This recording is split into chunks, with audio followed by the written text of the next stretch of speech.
Welcome to the St. Joseph Radio Presents live program, broadcasting to you from the Rome of the West, St. Louis, Missouri. The program that for over 30 years has brought you eloquent speakers from across the globe to help explain, clarify, and evangelize the Catholic faith.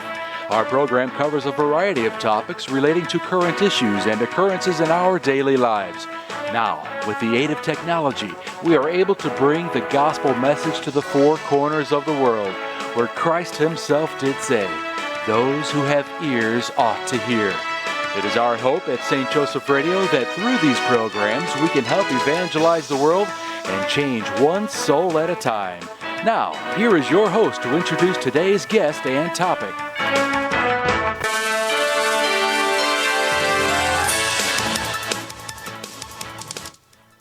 Presents. My name is Ray Gerard. So as I say, this is St. Joseph Radio Presents, coming to you live from St. Louis, Missouri, which we humbly call the Rome of the West. With me in studio today, I have a very distinguished guest I'm privileged to have with me, David Keyes.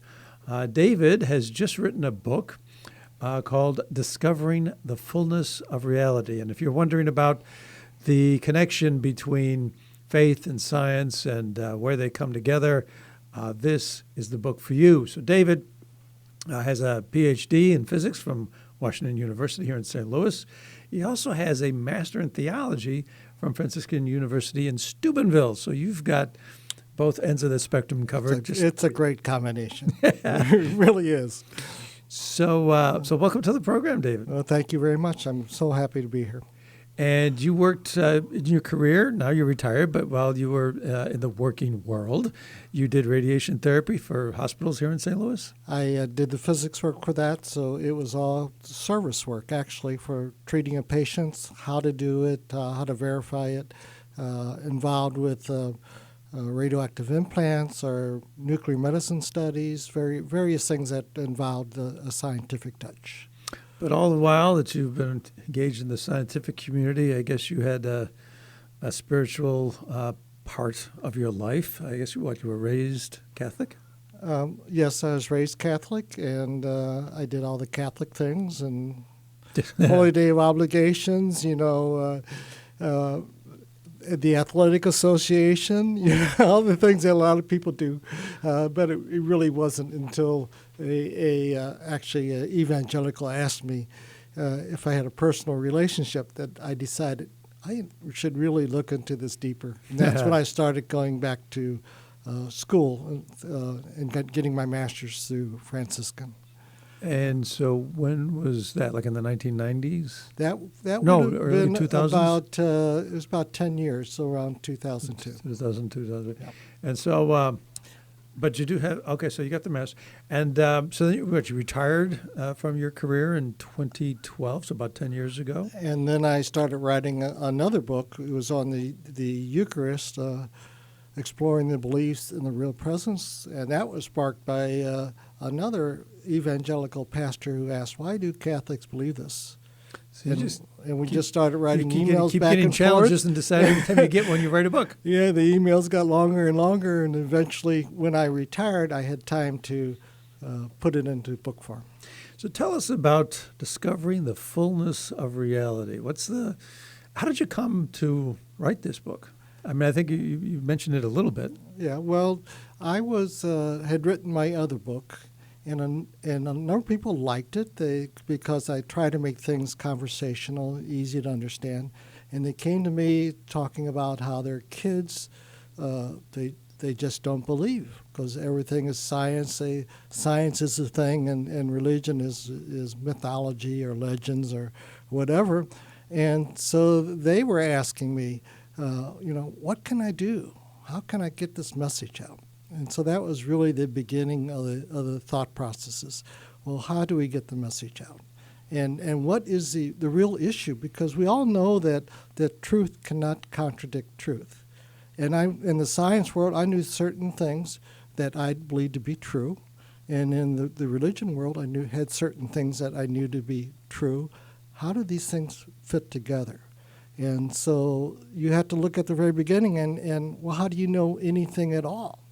Well, you know things strictly because you trust the sources. You trust what your parents told you. You trust what your teachers told you. You trust the textbooks. You get into a profession, and you can't possibly do every experiment that anybody ever did, so you have to trust the results from that. And the more you trust, the more likely you are to believe. So I began to looking, well, what do you need to trust? How is that? I mean, after all, science tells us the universe is 13.8 billion years ago. Well, who knows that? Only a handful of people. Even the physics people, you read about it and you can see graphs in a journal, but you didn't measure it, so you have to have trust to have knowledge. Right. And so that began to, as I said, to look at things, and I realized that in the faith science arena, you have two different groups, which the media really puts against each other. You have people like the fundamentalists, and then you have the atheists, and they don't speak about anything in between. And I looked at the fundamentalists, and they tend to, some of the fundamentalists, it's getting less nowadays, but they tend to see that the Bible is it.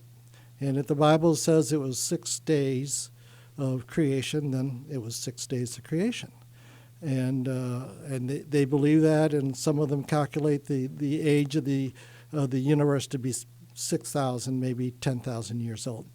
And then you have on the other side, you have the science, and a lot of this is all within the last 50 years, to be honest, that all these calculations are come down, and we're about 13.8 billion years. There's quite a bit of difference. So what's wrong with that picture? So go ahead.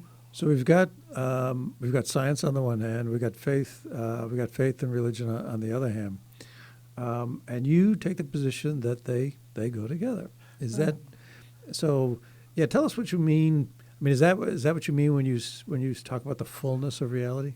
I can give it by an example. The problem with the scientific view is that they're looking at a very narrow element of reality. And the problem with the fundamentalists is that they are looking at things in a very narrowness of reality. Science tends to answer the what and the how. Religion answers the who and the why. So they're different questions. And so they can come to truths about these things, but they must merge together. So let me give an example. And, of course, this Genesis is a great example. We'll do the fundamentalist thing. What do you get from Genesis? And Catholics come up with the same thing. You get up that God created the universe out of nothing. It was orderly. He did this day 1, day 2, day 3. It is intentional. It wasn't just a happening. And it was made so that for the benefit of man, so that man could come to know God. And that's a religious point of view. And when you go to the physics point of view, well, as science has evolved, and it's very hard to find anybody who doesn't believe in a Big Bang theory. They all agree, science agrees that there was nothing there until the universe came. You can have some people say, well, there was a zillion other universes, but our universe wasn't there. So no, they all agree there's nothing there. So it came out of nothing. It is extremely orderly. And the research that has been done about the order of the initial universe is just, the number is so incredible, astronomical, doesn't begin to do the likelihood of astronomical is much too small. It is way, way, way, way, way too unlikely to have the order that it did. So it acknowledges that it was out of nothing. It was orderly. And then they state that there is fine-tuning, and that they've done some research. The question came up, and they said, well, what happened if the gravitational strength, because there's different forces that we talk about, what if it just tweaked it a little bit? And it turns out that if you tweak the strength of the gravitational force by 1 in 10 to the 50th, that would be like 8 trillion, more than 8 trillion, trillion. No, might be 4 of them, more than 4 of them. Okay. It's a really small. I like that phrase in your book where you talk about a godzillion. A godzillion. And you might also use the word godzillion because the number is so small.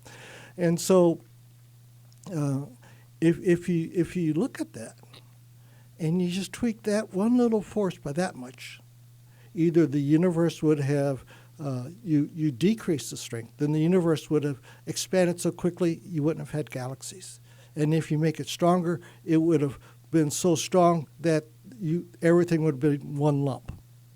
So it had to be exactly right, and that's fine-tuning.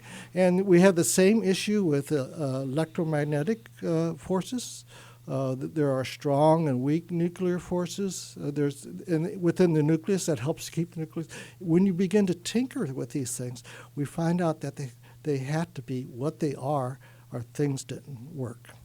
Other things, the ratio of how much mass is in a proton to what it is in an electron.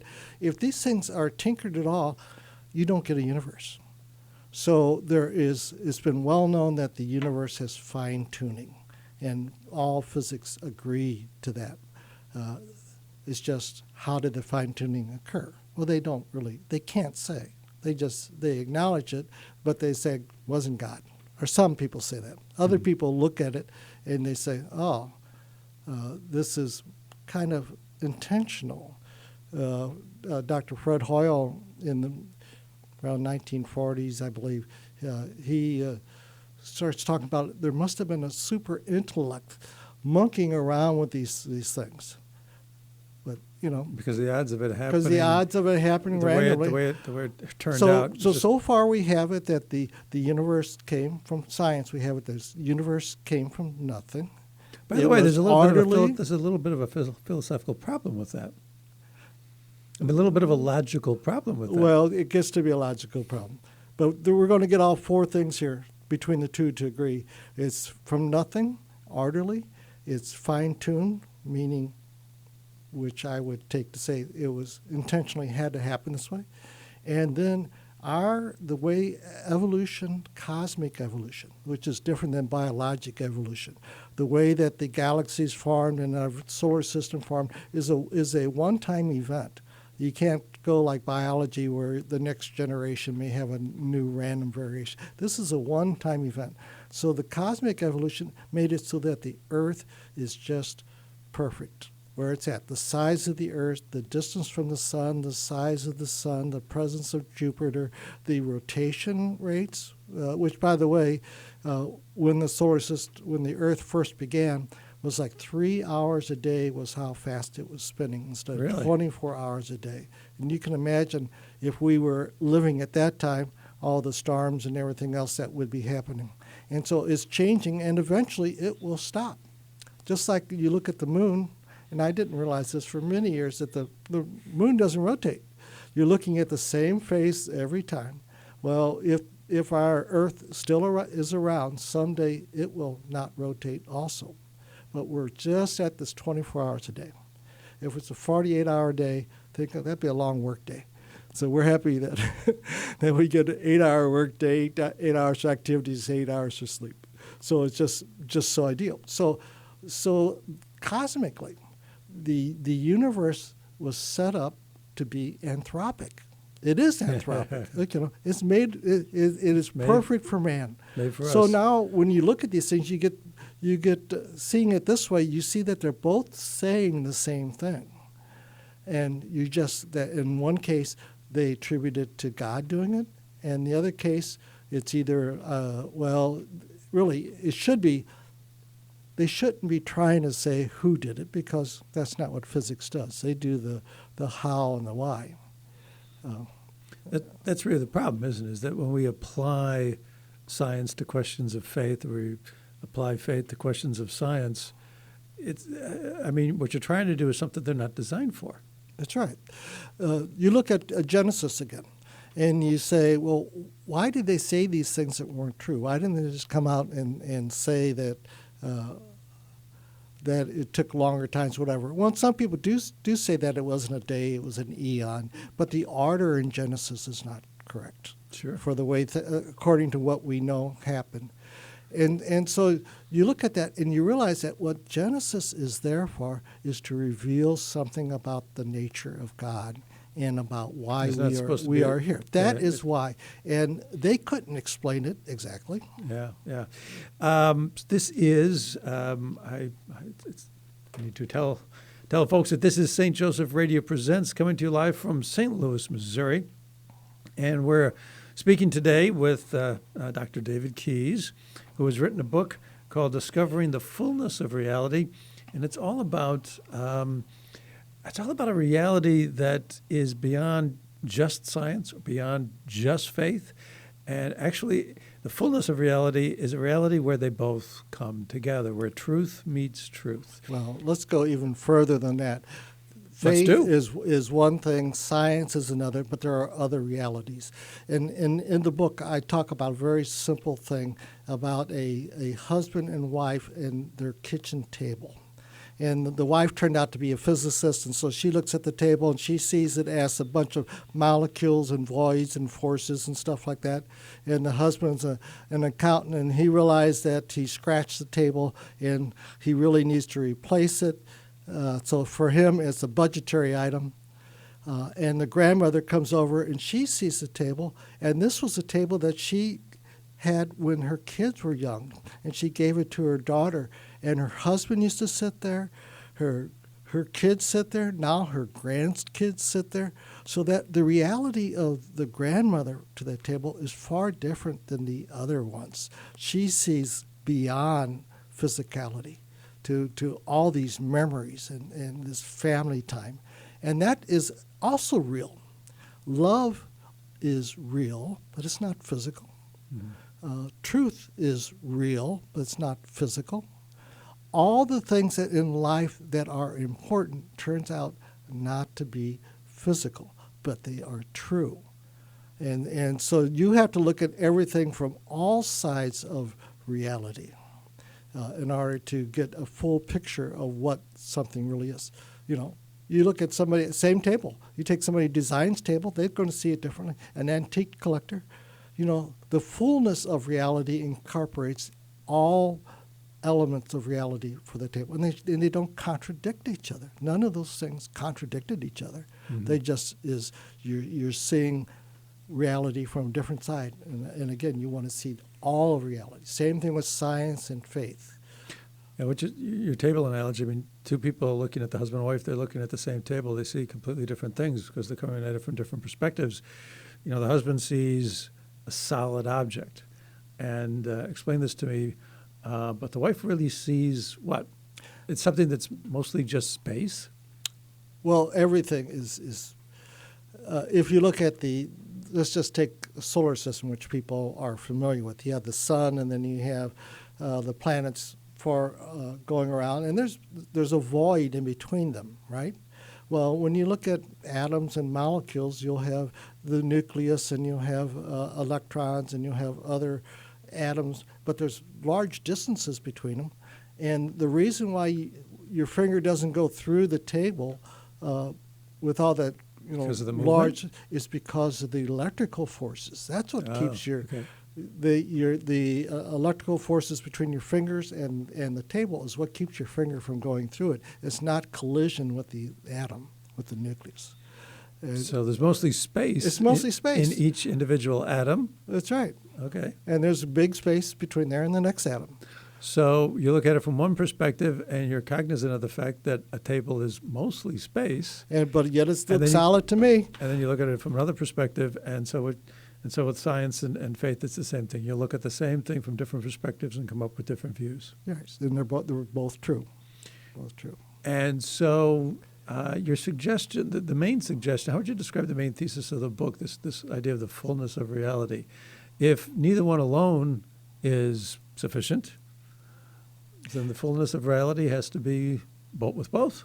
Yes. Well, if you're looking at something and your reality can't explain everything, then instead of just stopping at that point, you need to look and see the other options that can do it. And so in the book, I talk about various other things, not just faith and science. I talk about body and soul. I talk about things like creativity.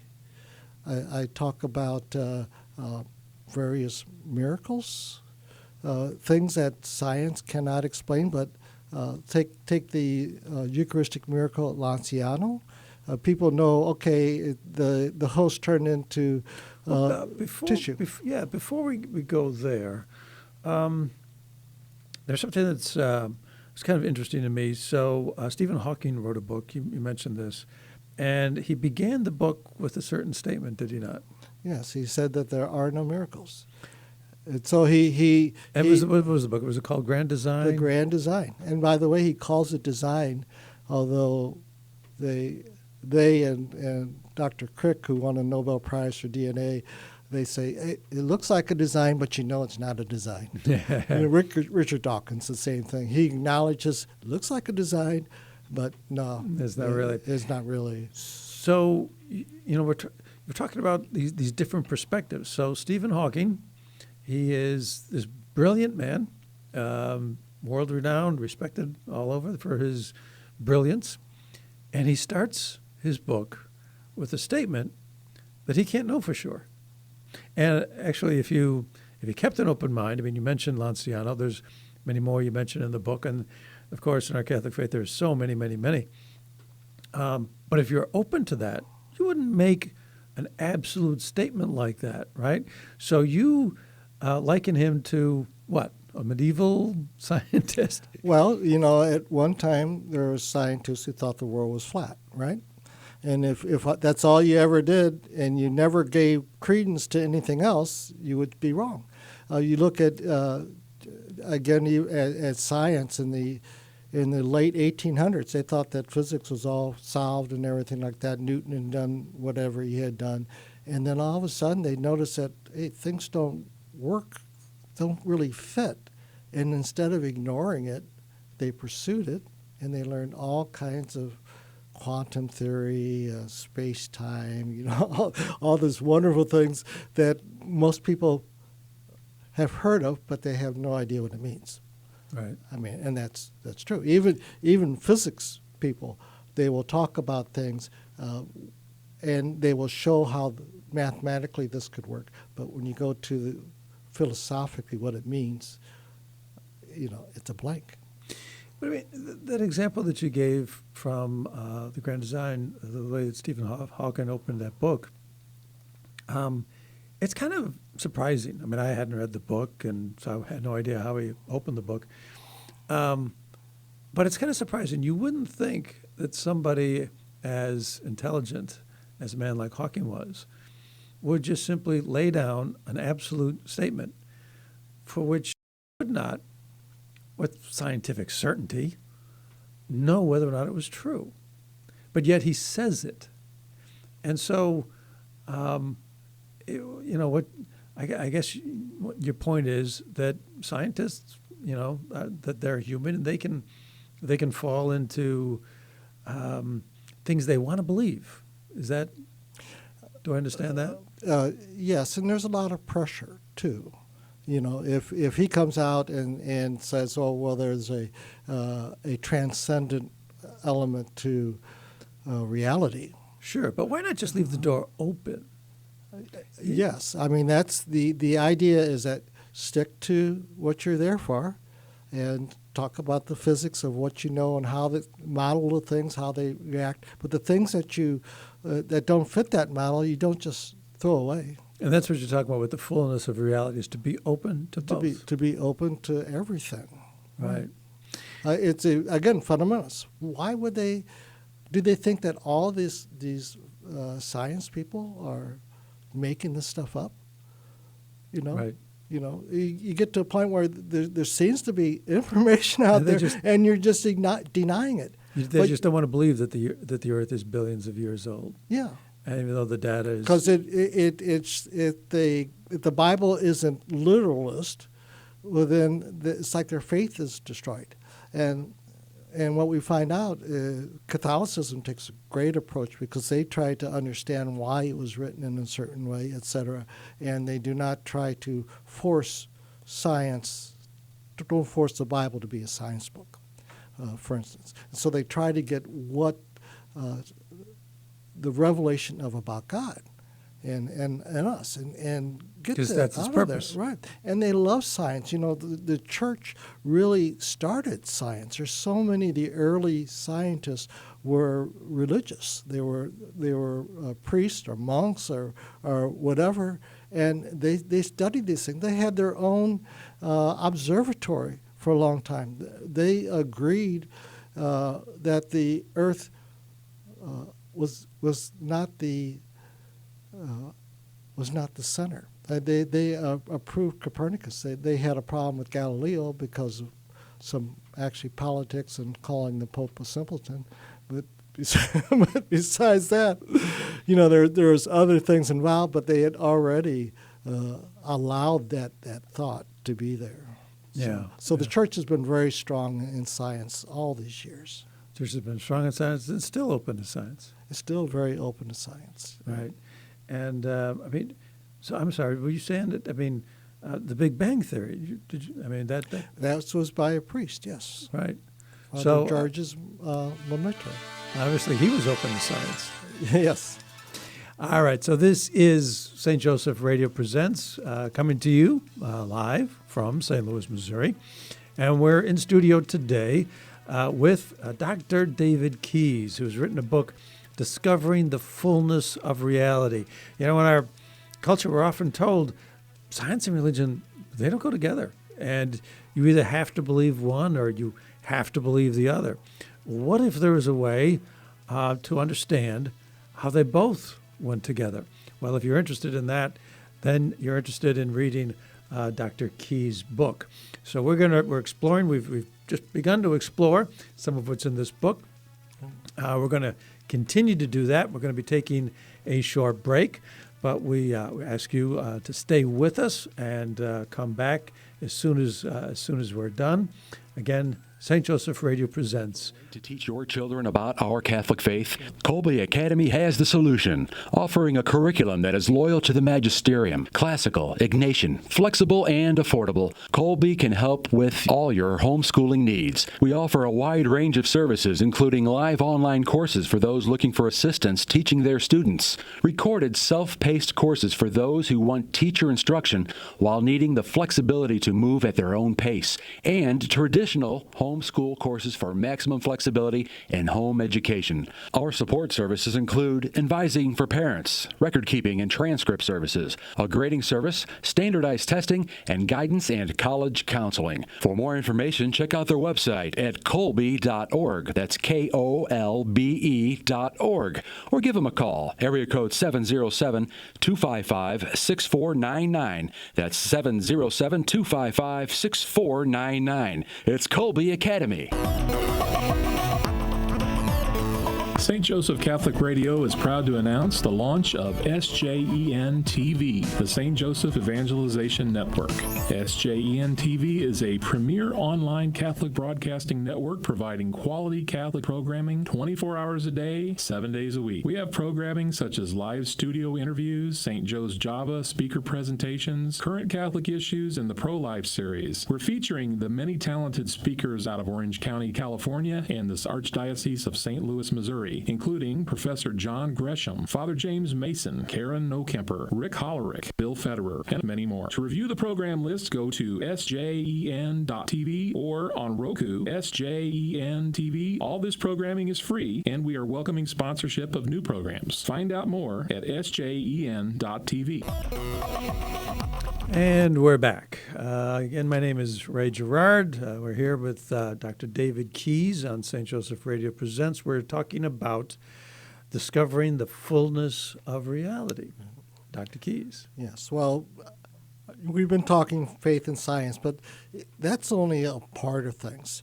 What I really tried to get to is to demonstrate that there is a transcendent side of life.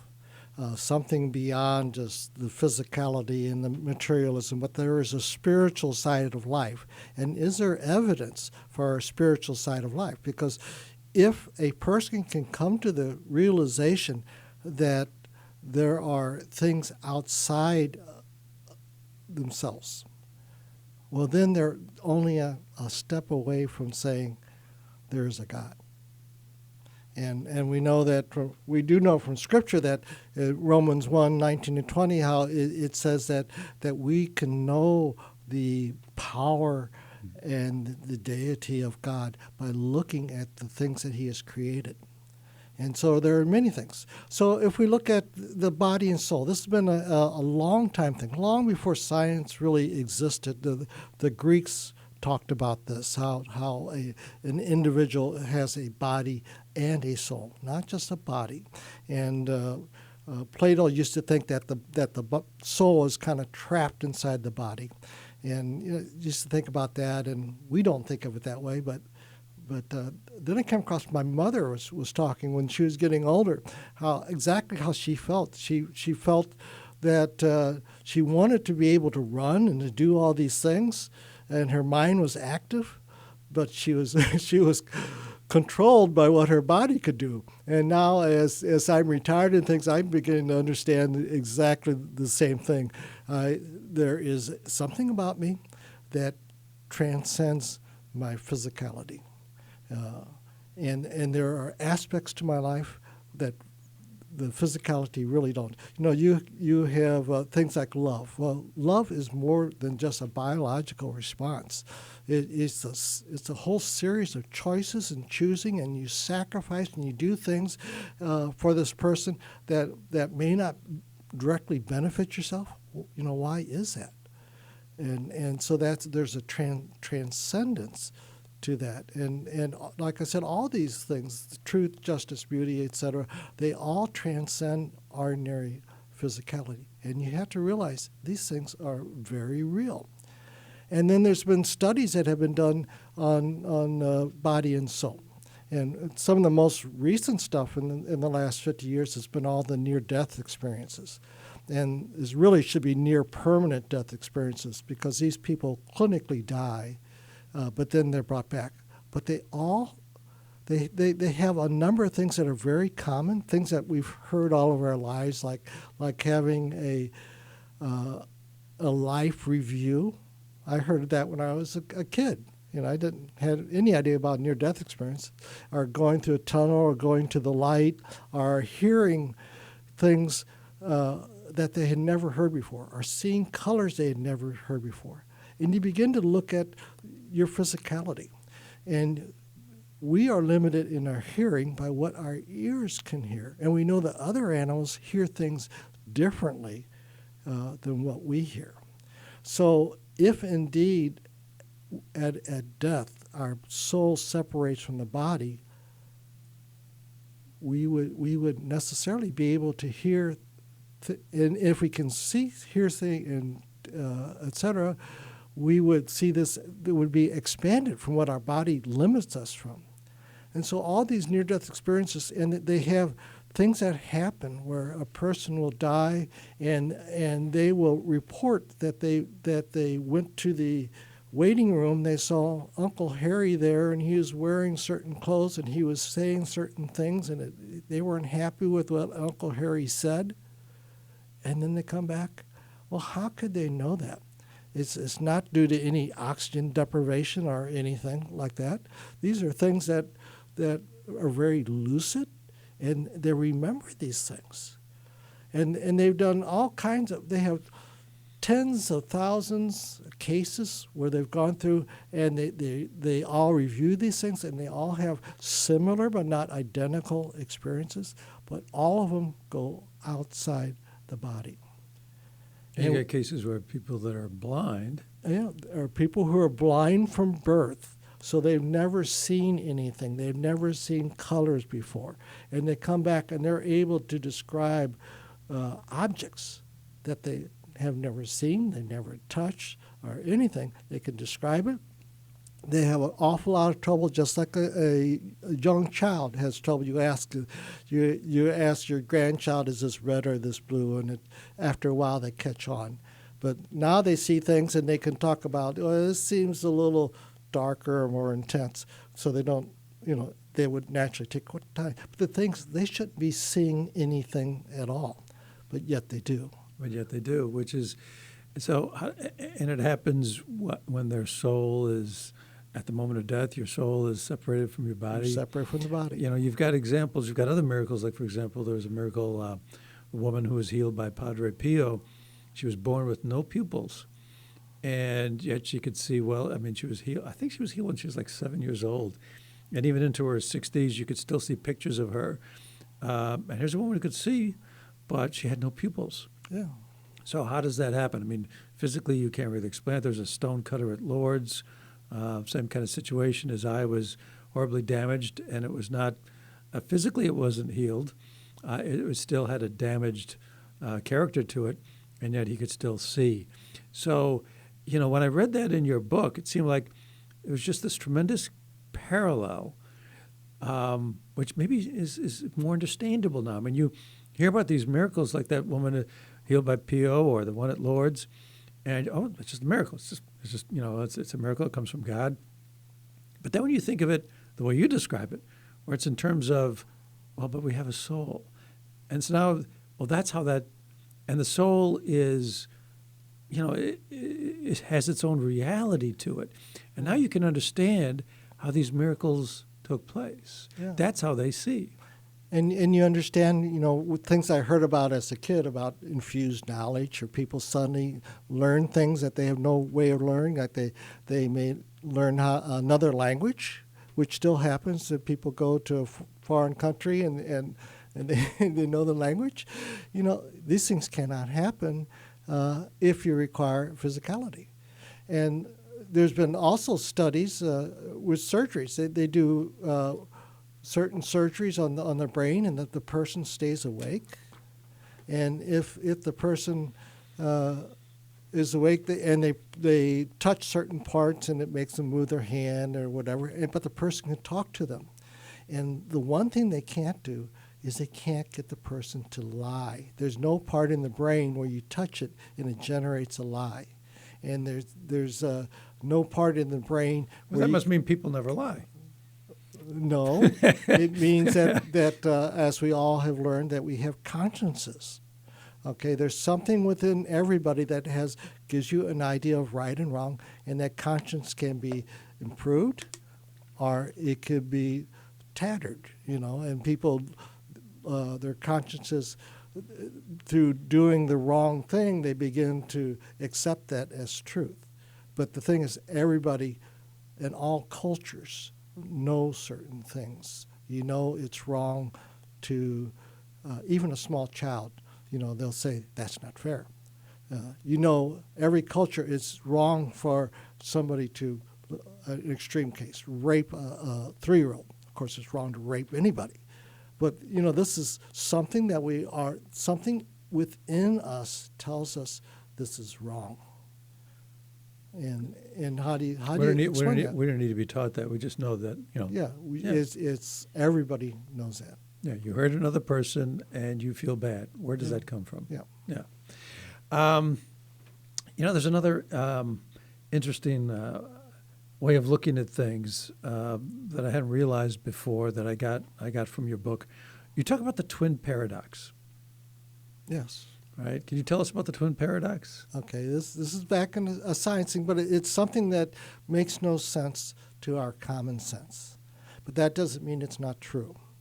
And so this is a reality that we see in various cases. But in the twin paradox, we know that the faster you when you near the go the speed of light, that time changes, length changes, mass changes, all these things change. So if you have two twins, they're 20 years old, and the one twin gets to go in a spaceship and travels at 87% of the speed of light, and the other twin stays home and takes care of the dog.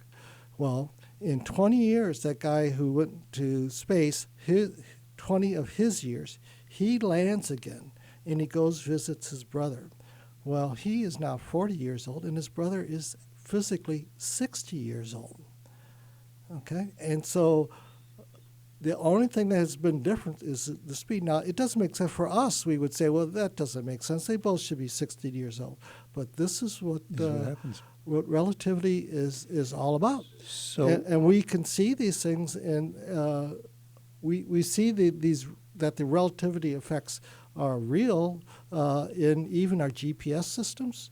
When I worked in radiation therapy, had linear accelerators accelerating the particles so fast that they would increase in mass, so you needed a stronger magnetic field to make it go where you want it to. So these are very real things. The example of two twins doing this is a theoretical paradox, but from everything we know, it would be true if that could happen. So just like we're talking about the soul as a spiritual reality, being able to help us understand how some of these miracles can take place. Just as you understand, well, a person at the moment of death, when his soul, has maybe this separate kind of existence to it. At that moment of death, they can see, even though the human body had been blind since birth, and that can help us understand the miracles like the ones we talked about with Padre Pio and the one that happened at Lourdes. In the same kind of way, this twin paradox can help us understand timelessness. I mean, we are told from a faith-based kind of perspective, well, God's outside of time. God is timeless. And that we have a hard time comprehending that. You say, like, well, we can't understand how somebody could be 40 and somebody could be 60. But yet, it could be if you approach the speed of light. Well, couldn't God do that? And couldn't he do that to the godzillionth degree? And then would he not then be truly outside of time? It's a little glimpse into this reality that's really hard for us to grasp. But it's just sort of like an amazing kind of a concept where, science helps us understand faith, if you will. Yes, and the whole thing is, just because you don't understand it doesn't mean it's not true. Right. And this whole thing about trust, again, I trust that it's true because of I took courses that they talked about such things and whatever. I've never traveled at 87% of the speed of light, but there are things that you trust, and they're true. And there's things in life. We see our relationships to others, and we find out, well, we have guidelines on how to live life. And when you live that life, we are told that you will have a better life. You'll have better communication with them. You'll be able to love them and all these things. And so you trust that, and so you do that. You don't just rely on physicality. I am going to love somebody, so I'm going to give them a pill that's going to make them love me. It doesn't work that way. These things are all outside of materialism. And so anyway, I talk about, so that's on a personal side. We see these things like creativity. Anybody who's done any computer programming, or even like Excel, where you write a little thing to do your bills at home or whatever, or at work, the computer only does what you tell it to do. That's the other wondrous thing about mankind, is that we do extra things. They're like you could do a program to make music, but it's not the same as a virtuoso. does when he plays. It's never quite the same. There is something that's unique about us. So that is one aspect of this. We have things that are outside of things like that. I started to talk about Eucharistic miracles again before, and I mentioned that the Eucharistic miracle at Lanciano. You hear that, okay, the host turned into tissue and the wine turned into blood. What does that mean? Well, when you really look at it, and this is still around after 1,300 years, when that host turned into cardiac muscle, it has blood, it has capillaries and nerves and blood cells in it. These were investigated as late as the mid-1980s, very modern equipment. And Lanciano took place when? About 700 AD, somewhere in the 700s. They don't know the exact date. But the point is, the real miracle is even greater than that, because that muscle is physically attached to a rim of the original bread of the host. Now, how do you attach muscle to bread? You can't. And how do you expose it to the air for 1,300 years and not have it disappear? I get in trouble at home because in the summer, I don't put the bread in the refrigerator, and then it turns moldy and whatever. So, it can't happen. And then you find out when they test the blood that it comes from a Middle Eastern male and a certain blood type. And then you have other Eucharistic miracles, like what Pope Francis was involved in Buenos Aires in the mid-1990s. And that also turned into cardiac tissue from the same region of the heart, also from a Middle Eastern male, also with the same blood type. And when 5 years later, so it should have been gone, 5 years later, it's sent to Frederick Zugaby, who was a internationally known forensic specialist, and he looks at it, and the cells are moving about inside the sample. That's just amazing. That is just amazing. So this is St. Joseph Radio Presents, coming to you from St. Louis, Missouri. I'm here with Dr. David Keys. We're talking about his new book, Discovering the Fullness of Reality. And you're right, Dr. Keys. I mean, these are just truly amazing things, and they can't just simply be ignored. But they are ignored. They're ignored and they're not spoken about. And our faith, of course, doesn't depend upon these things. But even Jesus worked miracles so that if they didn't believe his words, he said, you should believe my works. And so it's God who's given us these miracles to use. But again, it's our faith doesn't require it. We have everything we need to have faith through what the church has provided for us, through scriptures and tradition. And and it's not just Lanciano. There's so many more of these things which they're there for us if we just simply open our eyes. I mean, you go into some depth with regard to what happened at Fatima. Yeah. You've got tens of thousands of witnesses. You would think that would be enough. 70 to 90,000 people saw it. It was the state was against it. They had atheists there. They had plenty of people there, and they see this, and it's in the regular newspapers, secular newspaper. And just because it was in the early 1900s, people they don't believe it. Yeah, but I mean, there is a willful blindness that's going, because even in the early 1900s, those people, I mean, they should have gone around the world. What I understood from Fatima was that it had been raining, people were drenched, and after the miracle of the sun, these people were dry instantly. Yeah, so, I mean, that should have been enough to change everything. It wasn't only that their mind was seeing things. There was like physical evidence. There's corroborating physical evidence. I mean, that should be enough to say, whoa, something happened here. Yeah. And yet people still can find a way. Somehow they find their way not to look at it. Yeah.